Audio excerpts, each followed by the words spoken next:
Yes, you can relax now. So this is the power of remote vision, requesting participants to let us know through the power of the third eye what was revealed to them, what are the items that are in front of us, the acharyas. So for those of you that have joined us late, so we have Ma Suganyan, welcome Ma, Nithyananda. We also have Ma Yang Yen Hong, Nithyananda Ma, welcome back. So this is the power manifestation. Today we have the power of remote vision, and for today we have a number of items that we are having in front of us from the acharyas, and we are asking the participants through the power of remote vision to scan and let us know what are these items. So what items we have in front of us, what colors are the items, anything they can tell us about the items themselves. So requesting participants now, please share with us. If you've taken part in this power manifestation, share with us and let us know what was revealed to you in your third eye.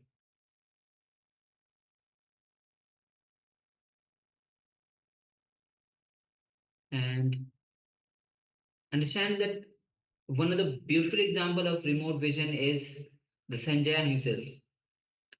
The whole Bhagavad Gita was delivered to us through Sanjaya.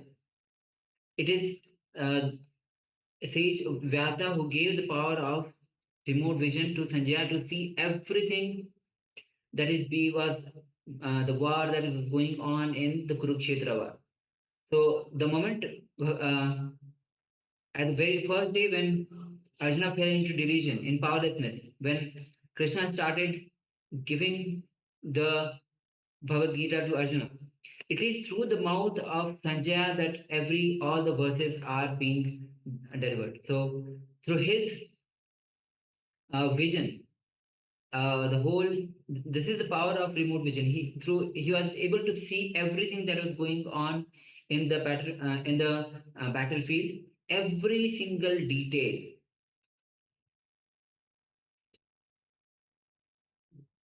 So take a minute and share what was revealed to you through the power of this third eye, through the power of remote vision, when you scan all the details of the object that we have in front of you. And of course, the power can come in very handy. You could, for example, let's say you're away from home and you're wanting to know if your home is okay, if something's happening at your door, you can just, through this power of remote vision, view what is happening in your own home. Or perhaps you might be curious about a particular monument that you might want to see, but you haven't had the time to actually search it out and look at it. You can just remote view it just by knowing the name of the monument itself. You can just remote view it and see what it looks like and appreciate it without actually being there in the first place. All right, so let us reveal to you what we have in front of us this time for this round. Yes. So I'm going to start with, we have a charger, so a simple charger for the phone. Yes, all white with a little bit of silver metalish ends. And we have a small wheel, maybe a wheel used for some small electrical device or something. So a small wheel, you can play with this. And we have one screwdriver, which is mostly the parts are green in color, and we have metal which is not covered with green color. So it's kind of a tester where you can use it as a tester. So these are the items that we had in front of us. So even if you had been revealed with the colors or the object itself, you can congratulate yourself for manifesting the power of remote vision. And all the persons on YouTube also can start sharing their revelations. All right. So with this, let's move on to the next session, where Swamiji will be revealing on the source of all knowledge. What are the source of all knowledge? So please come to the space of listening as we enter into this revelation by Swamiji. Let's begin. The purpose of the description is how to use this modification to lead us to joy, to lead us to bliss. I can say it can lead only to joy, then bliss suddenly happens. Is beautifully guiding us step by step. First, he described right knowledge. Second, wrong knowledge. Third, the beautiful vikalpa, imagination. Now fourth is talking about sleep. Step by step he is leading us. The right knowledge, then wrong knowledge, then imagination. Deeper than imagination, there is something. That is what is sleep. This is also a modification which can lead to pain or anguish, pain or joy. Sleep. If you understand the word sleep in an ordinary way, what you understand as sleep, we can ask, how can that lead to pain? Sleep always leads only to peace. How can that lead to pain? So, sleep word should not be understood as we understand in a very normal way. Let's see what Patanjali has to say about sleep. Let us understand what Patanjali has about sleep. Abhava pratyaya lambana vrittir nidraha. Abhava pratyaya alambana vriddhi nidraha.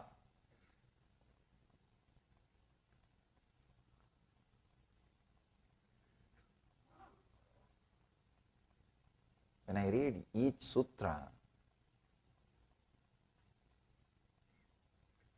so much of appreciation and respect for Patanjali comes. Even this sutra,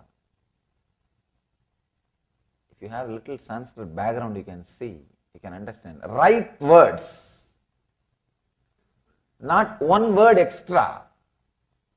Right words is connecting. Just one line. He has described different dimensions of sleep. Let me give you the translation. The subtle state where thoughts are not visualized is sleep or nidra.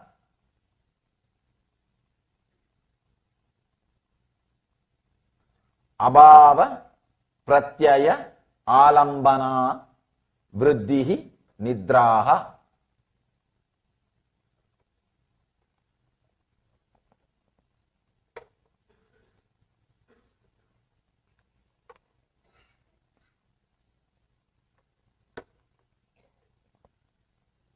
The subtle state where thoughts are not visualized is sleep or nidra. The moment I translate, I can very clearly feel I am able to translate only one dimension of that sutra. That sutra can be translated from different dimensions. Here I have a beautiful book by a research scholar, Salvatore. He has beautifully created a book giving 12 different translations. I wanted to give a credit for his great work. 12 different translations. When I see all the 12 different translations, I can say very clearly, each one of them are approaching Patanjali from different level of consciousness and different angle. I'll try to give you the deeper truths, what Patanjali is trying to express, what Patanjali wants to say about sleep. One important thing,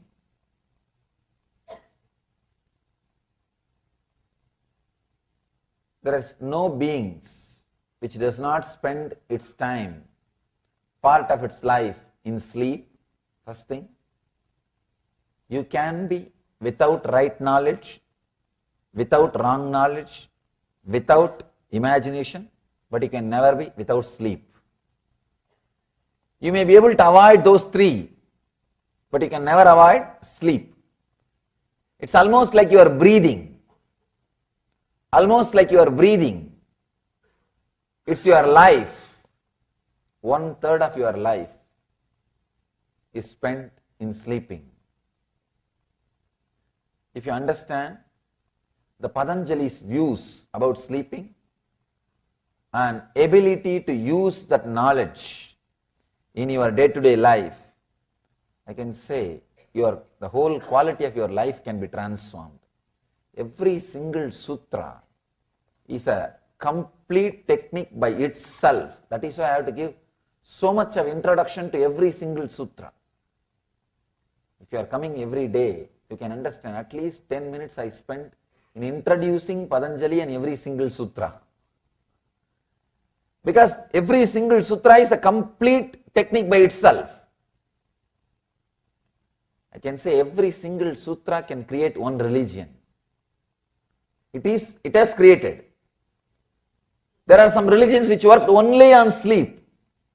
One sect of Buddhism, they don't teach you anything else except the ideas, concepts about sleep. They help you to work on sleep, that's all. In daytime, whatever you do, you can do.